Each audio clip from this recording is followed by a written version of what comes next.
Hello, everyone. This is Howard Fox, and welcome back for another episode of the Outdoor Adventure Series podcast, where we celebrate individuals and families, businesses, and organizations that seek out and promote the exploration, stewardship, conservation, access, and enjoyment of the outdoors.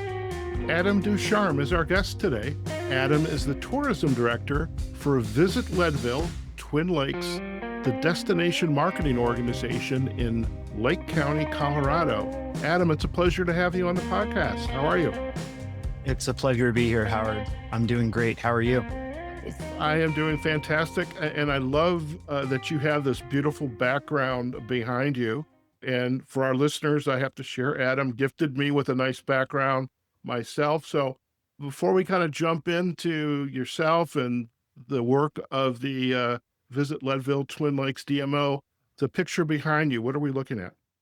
Yeah, so the picture behind me is actually pretty much in my backyard. That's Mount Massive. And Mount Massive and Mount Elbert are actually the two highest 14ers in the state of Colorado and this side of the Rockies. Mount Elbert's at 14,400 feet. So for folks who are interested in we call it peak bagging, or interested in sort of challenging themselves at the 14,000 foot peaks, the two highest that you can find in our area are in Lake County, and Mount Elbert is 14,400 feet basically. So it's it's not exactly a cakewalk, but No. and what you have behind you there, that's actually our newest, one of the newest national monuments in the country. That is Camp Hale National Monument. And that is the historical significance of that area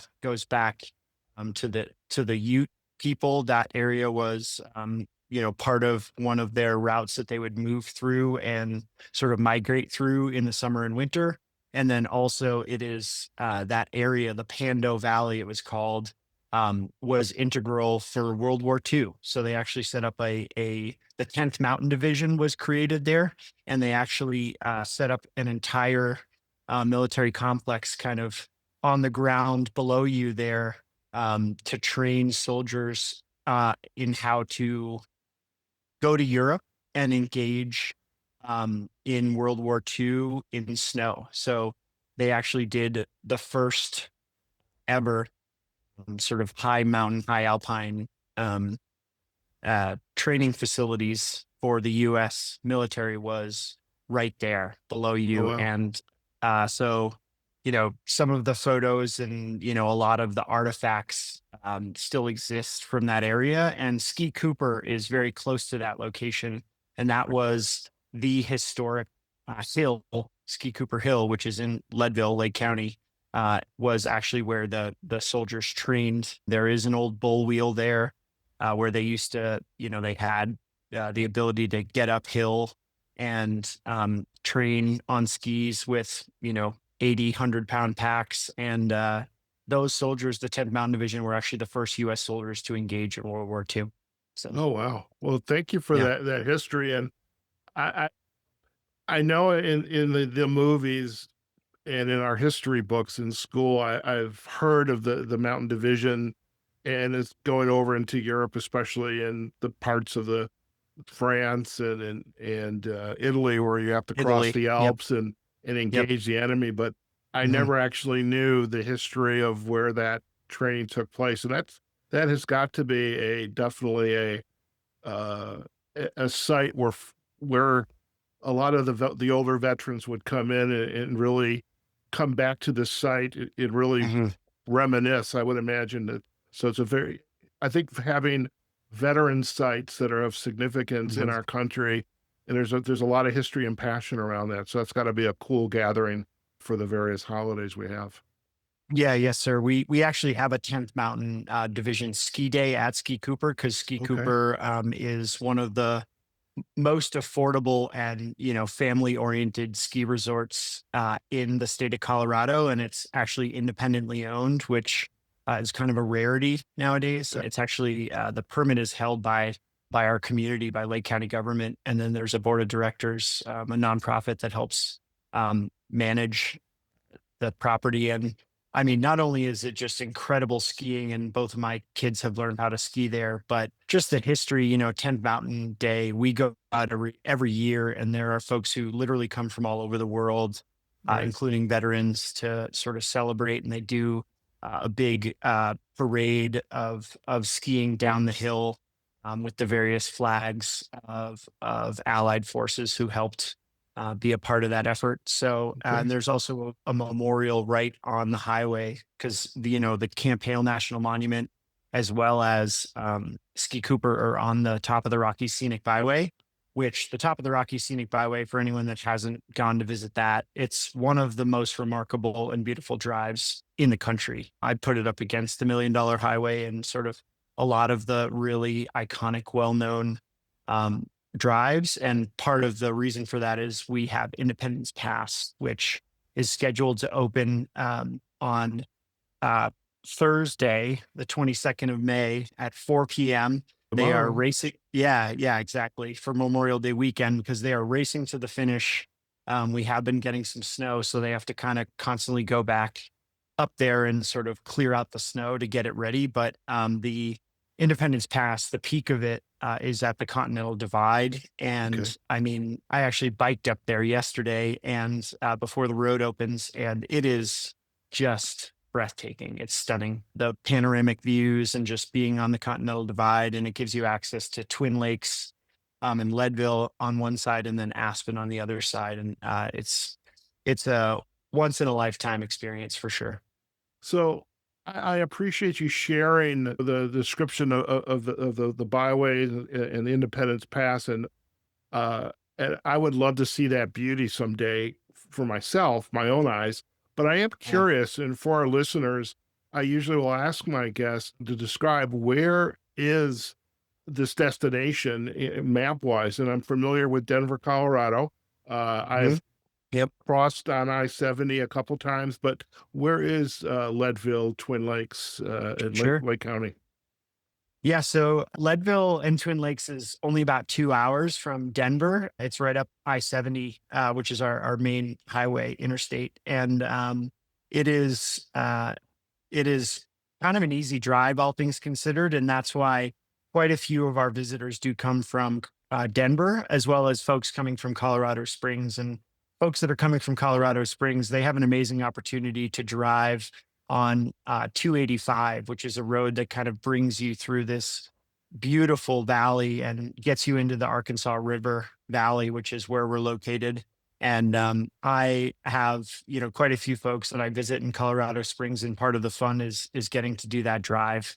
There are folks who own buffalo herds along the way, and you'll see a lot of wildlife and things like that. So from Denver as well as Colorado Springs, which are our two major airport destinations to get here, it is a really sort of easy and remarkable drive. And the fun fact I always like to mention is we are a mining community. We have a rich mining heritage.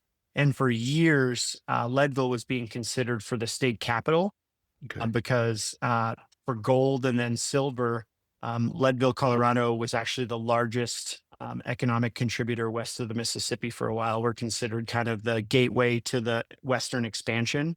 Mhm. And there were 40,000 people living in Leadville at one point. We currently have 2,800 people living in Leadville.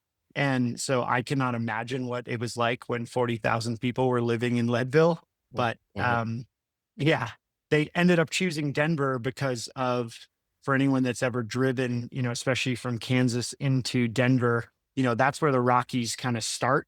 And Right. as you can imagine, the logistics and the rail and setting up sort of a capital was a little bit easier, especially in the 1800s. Setting up a capital in Denver versus Leadville made a lot of sense. At the time, it was mostly borough pack access to get up into this community. So definitely had to want to be here in the early days for sure. Definitely. And even today, through in the winter, that drive is not for the faint of heart. And the weather can change so quickly. That's right. Yeah, totally. Yeah, it is. In general, there is kind of I think part of the reasons why our community is so sought after, I would say that in terms of people who uh, repeat visitors to a destination, we have extremely high retention rate because of our authenticity. So Mhm. we're at 10,200 feet. We're the highest incorporated city in the US. And we always say that everything in Leadville, Twin Lakes is on another level. We have adventure on another level, history on another level.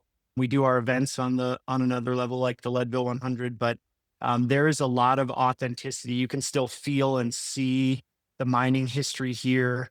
It does feel our Harrison Avenue, our main drag, our historic district in Leadville is kind of like stepping back in time. They're all uh, our historic district is we do not allow formula businesses, so there are no chains, no Okay. chain restaurants or stores on Harrison Avenue. So it's all owned by local entrepreneurs, and many of whom have done an incredible job keeping the buildings the way they would have looked, in the late 1800s, early 1900s. So it has that old West feel. The Silver Dollar Saloon is one of the oldest saloons still in operation. Their Doc Holliday used to frequent that saloon. Mm, His piano is still in there. okay. So there's a whole lot of historical ties in our community. And that history is still very much alive. And I think that it is fairly unique. What we always say is we're kind of the anti-Disneyland of tourism destinations, where I'm all for it's that. not. I'm all for that. Yeah, it's not necessarily the kind of place where you're going to go in and get kind of a rinse and repeat experience. It's pretty authentic, and we always say it's the community that makes this place worth visiting. I love it. I love it. Now, how long have you and your family been in this community? Sure. So yeah, this is my sixth summer Okay. in this living in Leadville, and we usually talk about how long you've lived here in terms of winters, because our summer is again from about Memorial Day to Labor Day, and our highest recorded temperature in Leadville, it was 86 degrees. So for folks from places like Arizona and Texas and Florida and California, we do get quite a bit of visitation in the summer from people who literally just want to be outside and Yes. not be sweltering. And so it's pretty remarkable and really nice for people like myself. I'm kind of afraid of heat, Okay. extreme heat. So I love it here that, you can go out in for a morning run here in the middle of the summer, and, the temperature starts at about, 58, 61, and then gets up into the 70s. And it just feels really delightful to be outside. So, That is very enticing. On one hand, I think you're helping me plan my next getaway. And as mhm. somebody who lives in Las Vegas, Yeah. and I've only known heat for 5 years, Mhm. but we're gonna, I think, hit 100 degrees today or tomorrow, our first 100 Oof. for the season. And it's, Yikes. I'm like, okay, maybe I need to move to Leadville. But Yeah.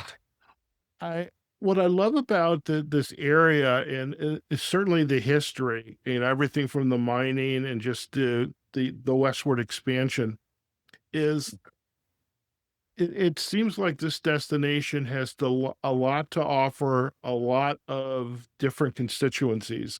And I'm Mm. wondering how the Leadville Twin Lakes DMO, how do you operate in terms of attracting the variety of visitors from the historical, the veteran influence, the athletic influence? How, because you're serving a lot of constituencies in this small Mhm. community. Yeah, sure. Yeah. And small is right.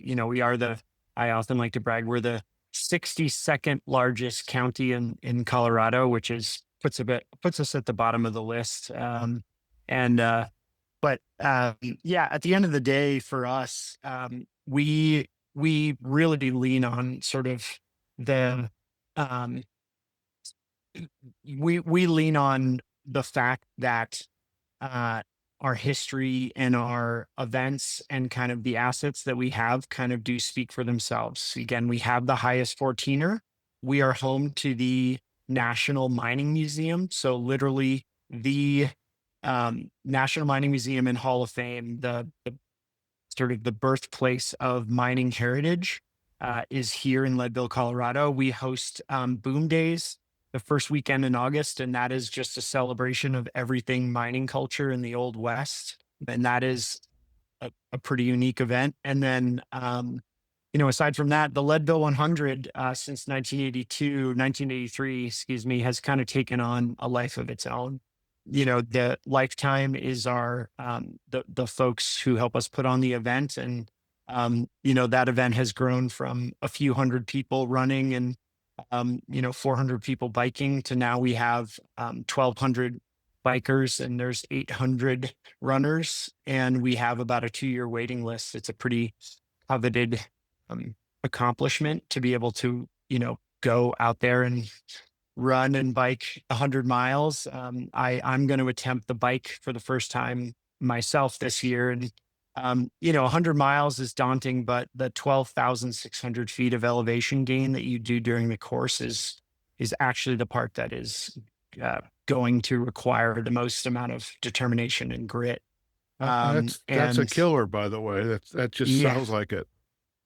yeah, yeah. And that's it. I think that, the type of people um, that are in this community and drawn to this place, as well as the type of people who come to visit us, they have pretty deep and passionate roots in things. So, we have the Leadville Railroad. At one point, we had 8 different rails that all connected in one switch station in Leadville. So, for folks that are interested Wow. in rail and rail culture and rail history, we do have a train that runs up. It's one of the most beautiful train rides that you can take in the state, and it runs from downtown Leadville right up into Fremont Pass. And it's a really incredible way to learn about the history of the community, the mining history, as well as brings you up to modern day and access to wildlife. And that train ride does run year round. So Mhm. it's pretty fun to do. My family and I like to go in the winter because it has kind of a Polar Express theme to it. Sure. So, so that's, again, I think that our sort of our assets and the things that we really value and promote kind of do speak for themselves. Ski Cooper, even, being an independent, family owned and operated resort, does sort of it attracts the kind of people who are interested in high value experience and being able to, I mean, the parking lot is very easy to deal with. Getting up onto the mountain is really a delightful experience, which for anyone that has skied at resorts in Colorado, it can sometimes be the opposite, if I'm being Right. perfectly honest. And it has one of the lowest occupancy per acre. So there's 4 skiers for every acre. So when you're out there on the trail, you feel like you have the mountain to yourself, which is a really, really awesome experience and something that the Ski Cooper board as well as our community really value. Mhm. So I don't know too many residents who don't have a ski pass to Ski Cooper because Okay. it's such a wonderful experience. But um, and then we also have Melanzana, which if you're not familiar with that, there's Melanzana. They hand make their own outerwear, and Okay. it is the quintessential um, American made story of there's someone in town named Fritz Howard who really wanted to make functional gear for the type of Mm. extreme weather we have up here, and started making it for his friends that were rock climbers and rafters and skiers. And then to this day, that is still very much what happens there.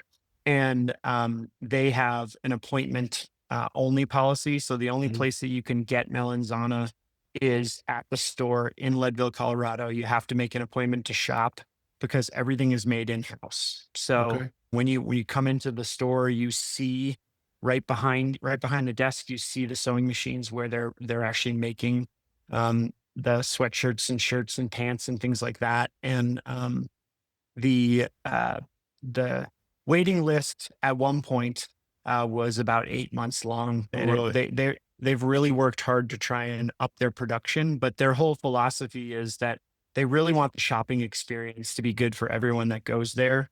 So the popularity of the brand has really exploded over the last few years. And it got to a point where people were literally fighting over the last few garments on the rack. And it wasn't the right experience for anyone, especially the owners of the company.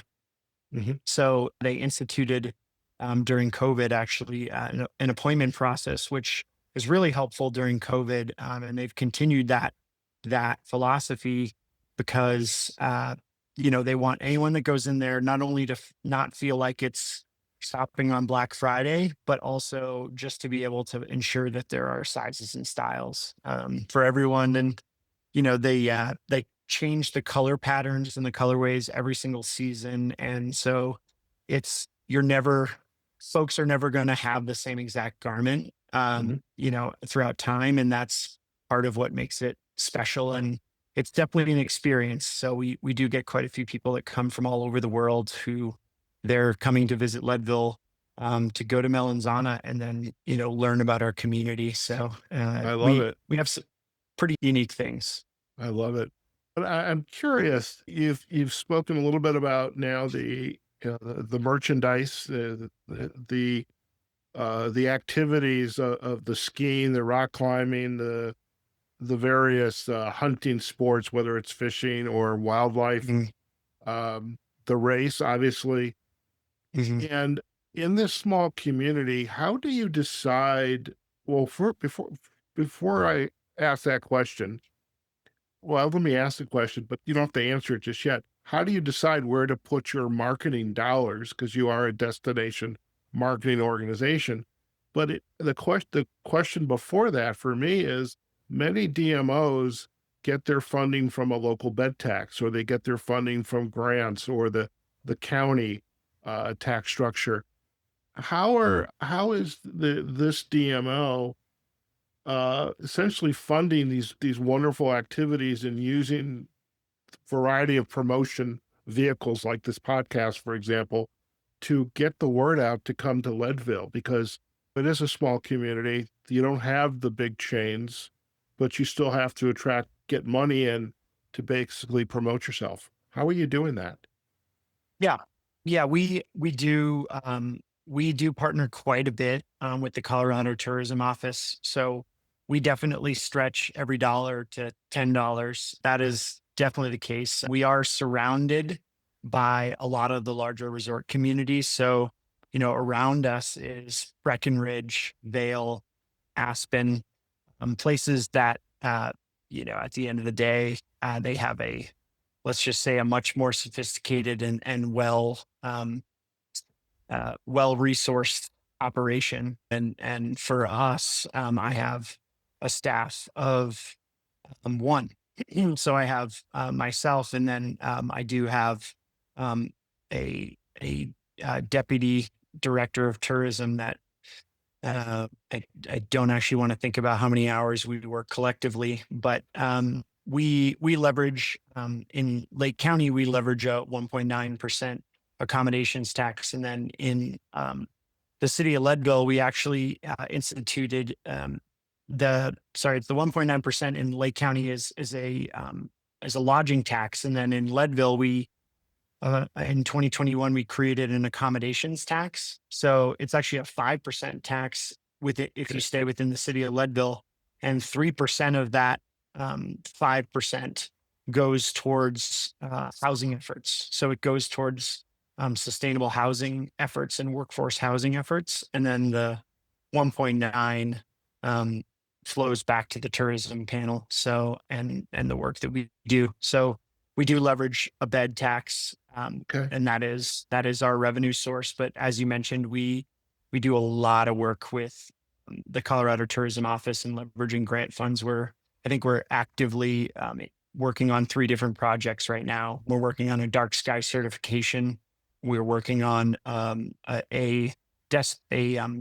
destination development marketing effort that's focused on our winter and how we grow our winter tourism season. Especially, we have world-class access to fat biking. We actually host the Fat Bike World Championships here in Leadville. Next year, we have an incredible diversity of Nordic skiing options and opportunities. We have the Tennessee Pass Nordic Center, which is groomed and maintained daily, and their facilities are world class. And we also have the Mineral Belt Trail, which is this 12-mile loop that goes throughout the entirety of Leadville, and that's totally free.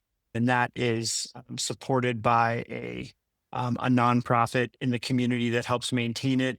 And then we also have another asset out at our golf course.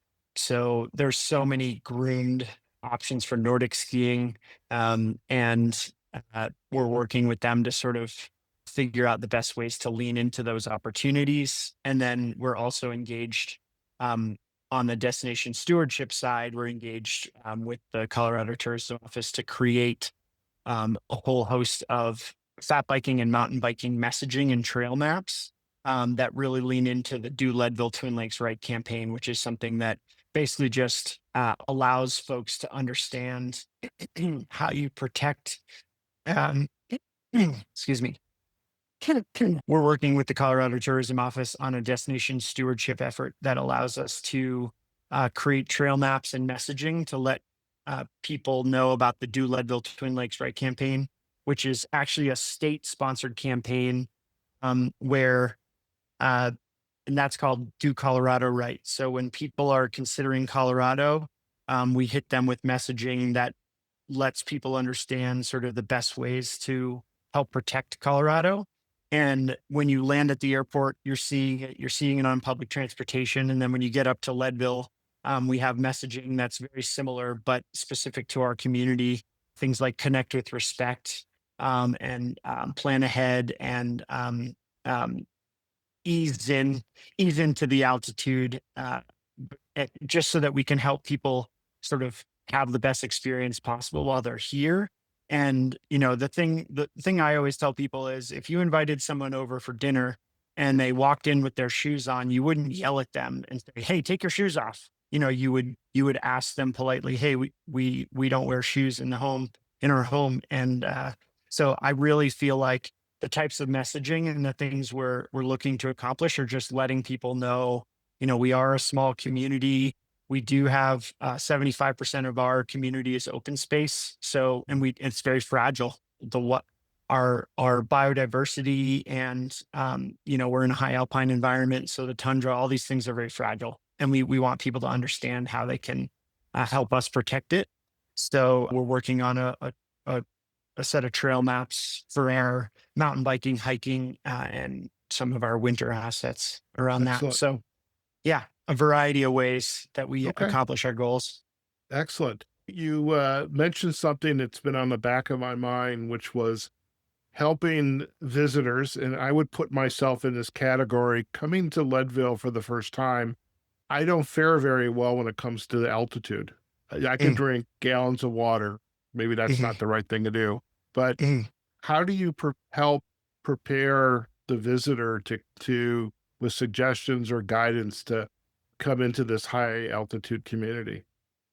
Yeah, I mean, the things we always say are, for the first 48 hours, you should try and stay hydrated.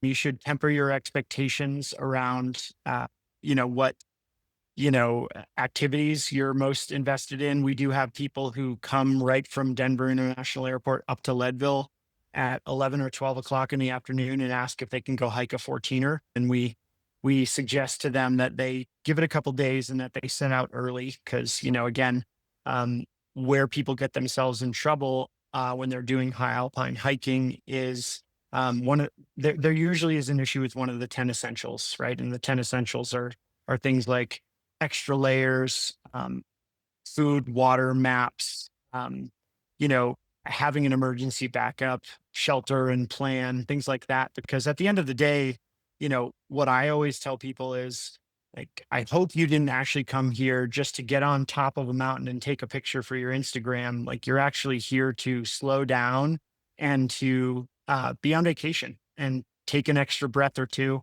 And it is about, as cliche as it sounds, it should be about the journey rather than the destination, Sure. because that's where all the actual learning comes from in life. So we just try and help people understand that if you can limit things like uh, your strenuous hikes and your overconsumption of alcohol, your bar tab goes a lot farther in Leadville. So that's kind of a plus, but you just have to be kind of aware.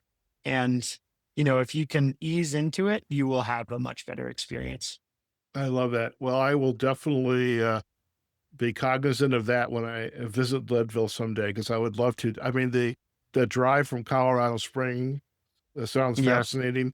The Yep. train, I probably don't have a 14er in me, but I certainly would like to get on a bike and do a little biking. But Yeah. uh, very fascinating.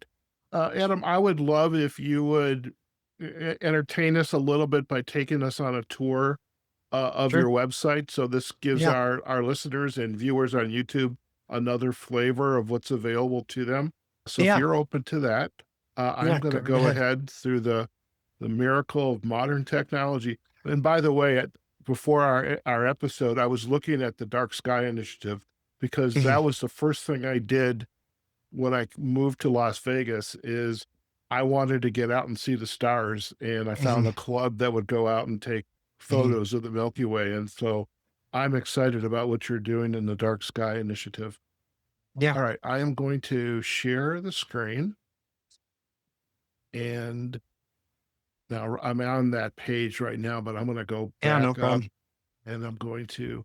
I like that logo, by the way. Very nice. Yeah. Thank Okay, you. Yeah.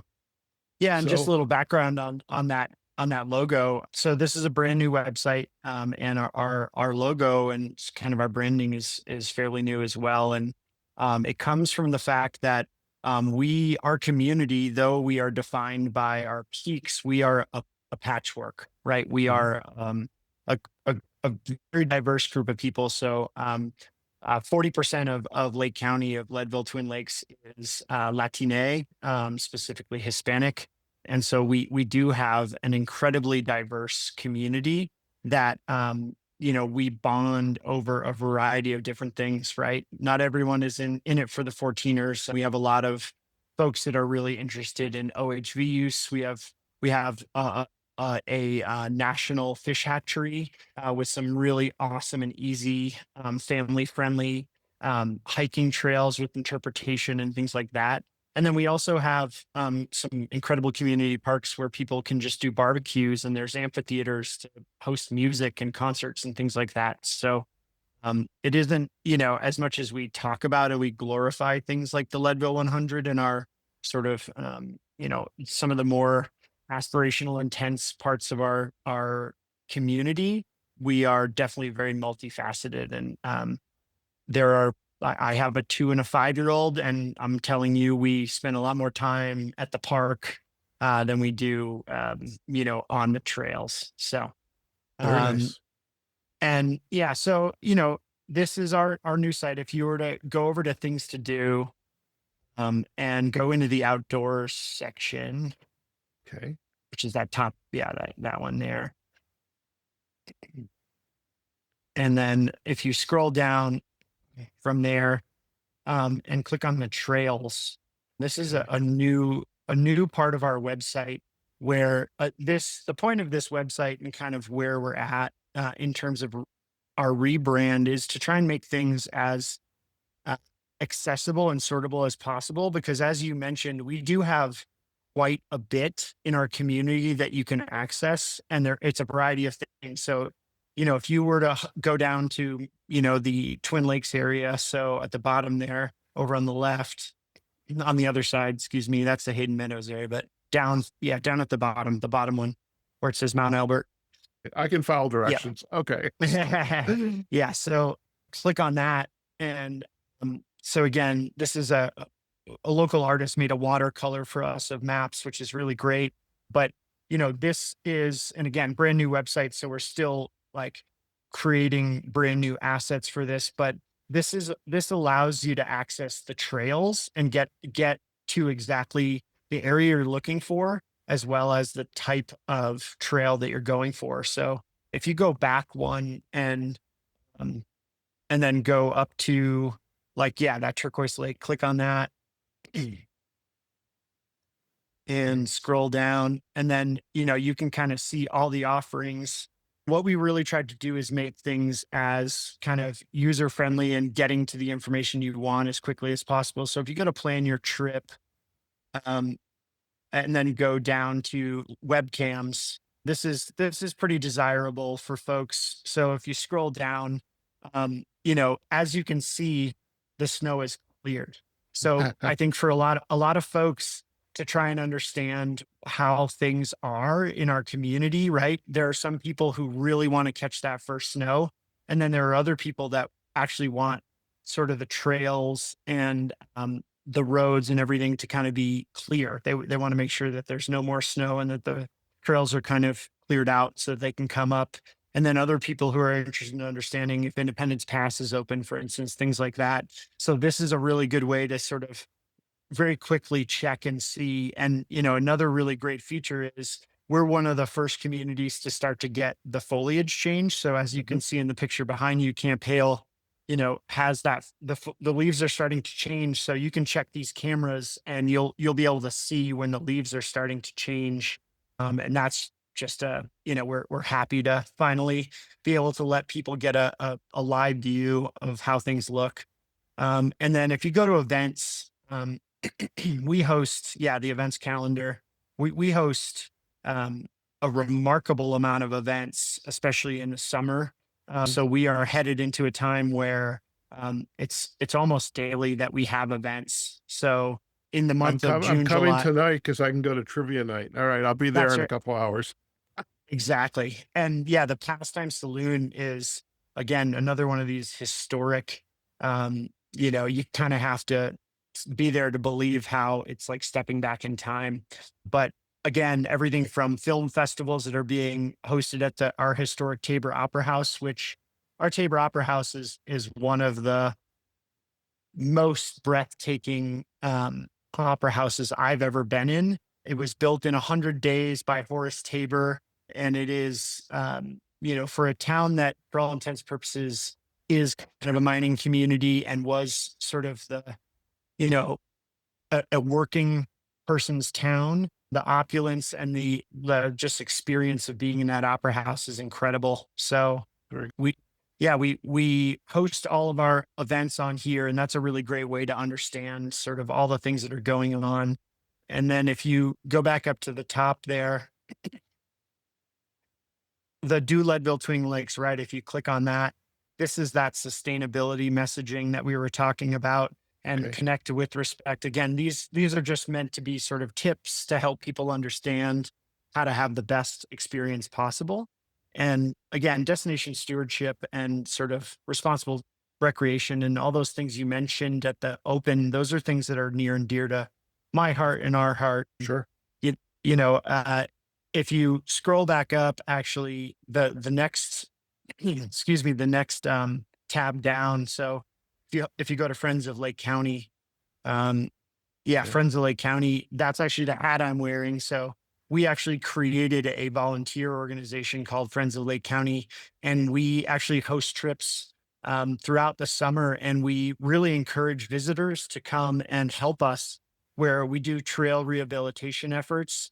Sure. And we host talks. We had a wildfire last year in Twin Lakes, the Interlochen fire. So we'll actually go to the Interlochen trailhead and we will talk to people. Well, we have resources. We hand out, dog poop bags and a lot of fun, stickers, and we have things for kids to get involved. But we also talk to people about wildfires and fire danger and human waste and some of the issues that can impact these wild spaces.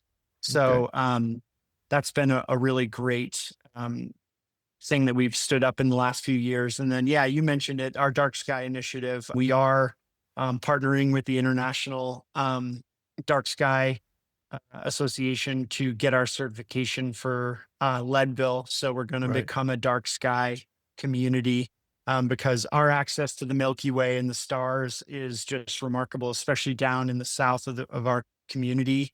We do host a number of events where people can come and see the dark skies. And we actually have a few with our partners at the Forest Service. We help them procure a few telescope setups, and Right. one of them is actually connected to an iPad. So the person that's looking through the telescope can see again the Milky Way and see the stars, but then you can also pass around an iPad so you can live view what's going through the telescope. So those are really incredible events. Some of my favorite. Um, Very much so.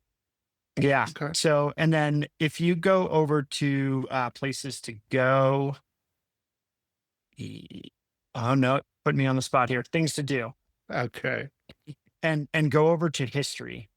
This is another, yeah, this isn't, yeah, and click on that. This is another one of my favorite sections to sort of dig through. So if you scroll down, we keep going. We actually created a timeline Oh, that wow. starts back when gold was discovered. And so, for all intents and purposes, when Lake Leadville started to become more of a permanent residence, because again, the Ute were using this area as sort of an area that they would seasonally be.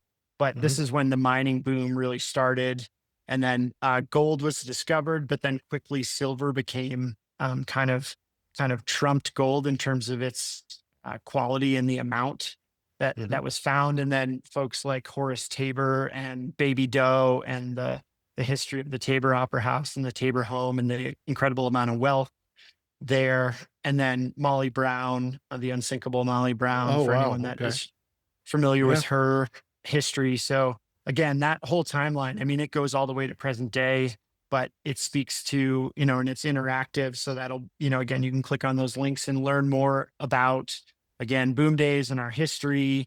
And yeah, some of the mining wars, mining strikes that, yeah, kind of came as part of it. So Leadville Boom Days is one of my favorite events. Again, people are practicing, some of the older techniques that were used in mining, Hmm. as well as we have a burro race that's, you know, on there. It's a qualifying event as part of the, um, so people literally have to run a marathon with a burro. And as you can imagine, you could be a very strong runner, but if your burro's not feeling it that day, doesn't matter because you got to cross the finish line with your burrow. So, I love it. I um, love it. yeah, yeah, and that reminds me of ski joring. For anyone that's not familiar with that event, that's one of my favorite events. It's the reason why I ended up in Leadville. Is I came 10 years ago to, my partner basically said, "Hey, we have to go up to Leadville because they literally pull skiers down Harrison Avenue. They fill the avenue with." So yeah, and you can actually see pictures of if you go to events and then go to annual events Okay. and then scroll down. So these are some of our more famous. So go to Leadville Ski Joring. Oh, wow. So yeah, so then scroll down. Um, the ski joring is, basically skiers get pulled down Harrison Avenue. They fill the avenue with snow and jumps, and skiers are pulled behind a horse and a rider. And the Leadville ski joring event was started in 1949. It's the longest standing ski joring event in the country. It's actually a really popular sport that's been growing. There's over 30 regional events now, but we're considered the granddaddy, the grandfather event. And that happens in March, and people race as fast as they can down Harrison Avenue without falling and collecting those rings. And the time that how fast they do it and how many rings they collect gives them the best time, and then you can win for best skier, best rider, and then best combined. So, and there's a professional division as well as a novice division. So I was actually able to give it a go this first year, and I'm sad to say that I did fall, You which is tried, not surprising. you stepped Yeah, into the ring, and that's what yeah. counts. Turn Very good. turns out turns out that trying to make it down Harrison Avenue, being pulled by a horse in 15 seconds and going over jumps is a little bit challenging. So Little challenging. Now, I do have a question because besides the activities, and again, you are reaffirming that I need to come and visit Leadville and the county and enjoy myself. But something that's near and dear to my heart is food. Is there, and I remember when I first went into when skiing, or I went up to Pikes Peak, and don't drink caffeine because it kind of dries you out. And but I love a good cup of coffee. So can I Mm, get a good cup of coffee in Leadville? most certainly. Yeah. So go to Okay. coffee shops, Ha, there. filter Look to at coffee that. shops. Look at that. Yeah. Okay. Yeah. So those are our coffee shops in Leadville and Twin Lakes. So the top two are actually in Twin Lakes, the Roadhouse Lodge and Cafe and Percolated Peaks. And Hmm. then the rest are in Leadville. And um, two of my favorites are City on the Hill. City on a Hill. That Okay. one is an incredible cup of coffee. And they have been around for a really long time. They're kind of a staple.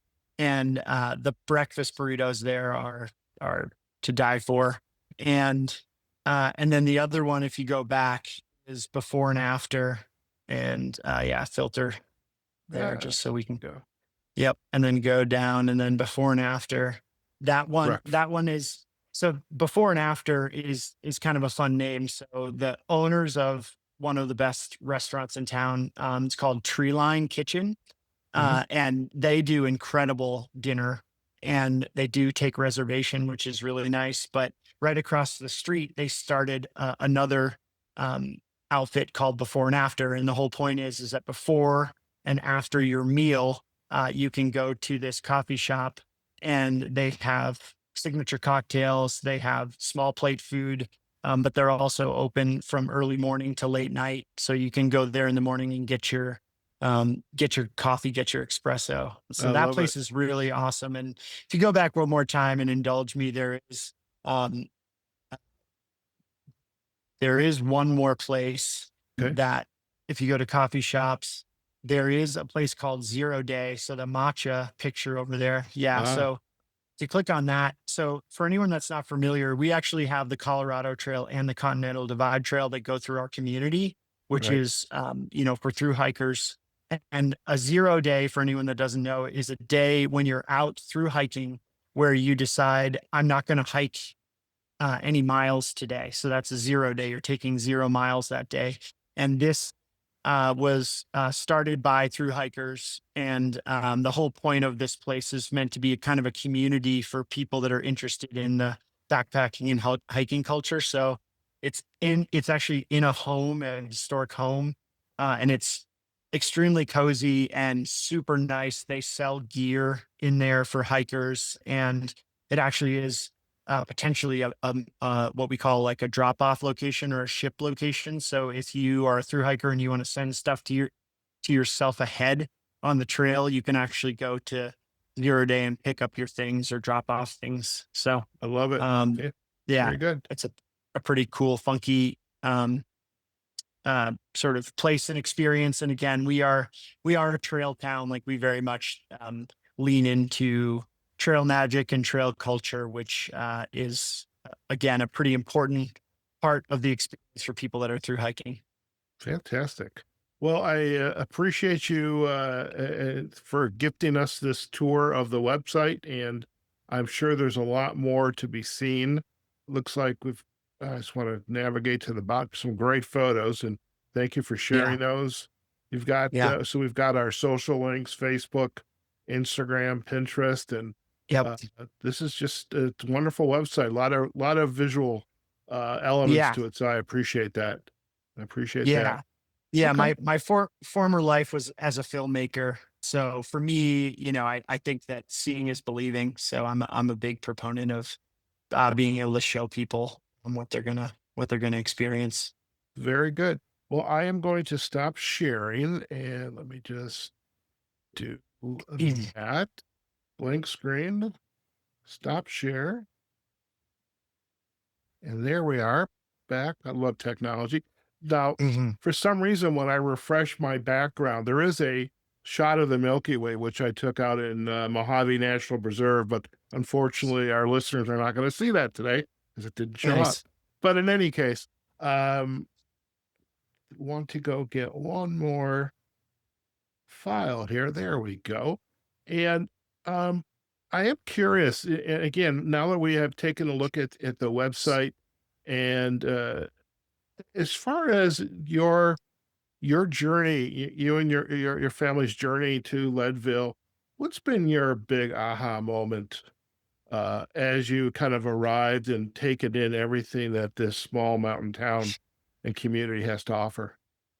Yeah, I mean, that's a good question. I think for me, one of the, you know, the moment that made me know that this community was for me was being at the finish line of the Leadville 100 run. There's a cutoff point, and the last 2 hours to an hour before the cutoff to the race is one of the most thrilling and emotional experiences that you can be a part of. I mean, having a person run 100 miles in 16 or 17 hours, that's incredible. But watching people, just, average human beings who are not these superhuman athletes, that are out there at hour 30, and they are still grinding away for over 24 hours to make it to the finish line and be able to have their finish be official. And just all of the emotion that comes with that is, uh, it, if it doesn't make you feel alive, then I'm not, we might have to check your pulse. I mean, Really? it is truly inspiring and emotional. And the families, normally at that time you have whole families that are helping bring people across the finish line, and the community really comes together and rallies everyone. And again, we're talking everyone in our community, people who are runners, people who have never run a day in their life. It's just that sense of accomplishment and that sense Mhm. of, um, community coming together and rallying around one another. It is the that was an, kind of an inciting event for me. And I always say that I came here for the adventure and for the mountains, and I stay for the community, because, this community is the kind of place, and probably because the environment is a little bit harsher, that it doesn't matter, you know, who you are or what you believe. You can trust that your neighbor and this community has each other's back, and that we're looking out for one another, um, irregardless of anything going on in life. So that's a pretty special feeling. And I think that visitors often share that they feel that when they're here. Excellent. Well, thank you for that. Before we head out, is there any insight that you would like to share with our listeners? Because they're all over the globe, Mhm. most in the US, but all over the Yeah. US. And why Leadville? Why should, the folks are going to listen to this episode? And my goal is they get enticed and they want to come and pay a visit. But what would be your insight to go you'd like to share with them? Yeah, I mean, so I'm often drawn to, how this community started its journey on, sort of being a destination. And for all intents and purposes, since 1860, the background of this community has been our history and our ties to mining. And when the in one of the boom bust cycles in 1983, when the big mine closed in town, one of the miners, his name was Ken Klober. He and other community members decided that they really wanted to find a way to draw people to this community to experience how beautiful it is. And you know, a quote that I love from him. I have two quotes, but one that I love from him is he said, "We got to organize an event where we get them outside and we make them so tired that they have to spend the night." So that was kind of the birth of the Leadville 100, where, Yeah. if you run 100 miles, you're going to want to stay for a while. So Yes. I always thought that was kind of funny. But yeah, a quote from him as the one of the founders is, "You're better than you think you are, and you can do more than you think you can." And I feel like for me, that just really embodies the spirit of this place, and kind of that grit and determination. And again, I'll go back to what I was talking about earlier. I feel like whenever we're traveling, travel is about experience and experiencing new cultures and new things, and sort of expanding who you are as a person. And I feel like that um, experience leads to some of the best and most transformative growth that we can have. And, I do feel like this place is very special in terms of its ability to help contribute to your life and your experience. Very good. Well, thank you for sharing that. And really, I want to thank you for spending time with us today. This was a great episode. I don't, I think I need to get ready for 10,000 feet or a mile Yep. high, but while there might not be a 14er in me, I mean, what a wonderful community. And I making a commitment to the universe. I'm going to visit Awesome. Leadville, and it's just such a Yeah. wonderful Anytime. community. But thank you really for the time you spent with us today. We really appreciate it. Yeah. No problem. Thank you so much, Howard. All right. Listen, stay in the line. We're going to do a quick close, and then you and I can have a final chat. Okay. Cool. Yep. All right, folks. We have just been chatting with Adam Ducharme. He is the tourism director for Visit Leadville Twin Lakes DMO in Lake County, Colorado. So if you've ever flown into Denver or Colorado Springs, rent that car, take that bus. I don't think Hmm. Ubers or Lyfts are going to go that far, but find your way to Leadville Twin Lakes. What a wonderful community with history, culture, and really breathtaking scenery and wonderful events to get your hearts pumping. And we really appreciate Adam taking the time to help navigate their website, the LeadvilleTwinLakes.com website there, and really just navigating all the services and features and the experiences that are available to you. You can also visit their Facebook page, Visit Leadville, as well as their Instagram page as well, Visit Leadville. And we're going to provide backlinks to the website and to their social sites. As for us, you can find this episode on our website at theoutdooradventureseries.com. We are also on LinkedIn and Facebook and Instagram. And of course, the video of this episode, including the tour of the website hosted by Adam, will be up on our YouTube channel. And if you do come to Leadville, then however you're going to get there, download this episode and have a listen. And then that's going to hopefully help prepare you for what experiences await. And if you enjoyed the episode, we'd love to hear from you. Just like, comment, and share it as well. Until next time, folks, wherever you are, whatever you're doing, go out there, have a phenomenal day, enjoy yourselves, take care of yourself, take care of your family, and we look forward to having you join us on a future episode of the Outdoor Adventure Series podcast. Take care now.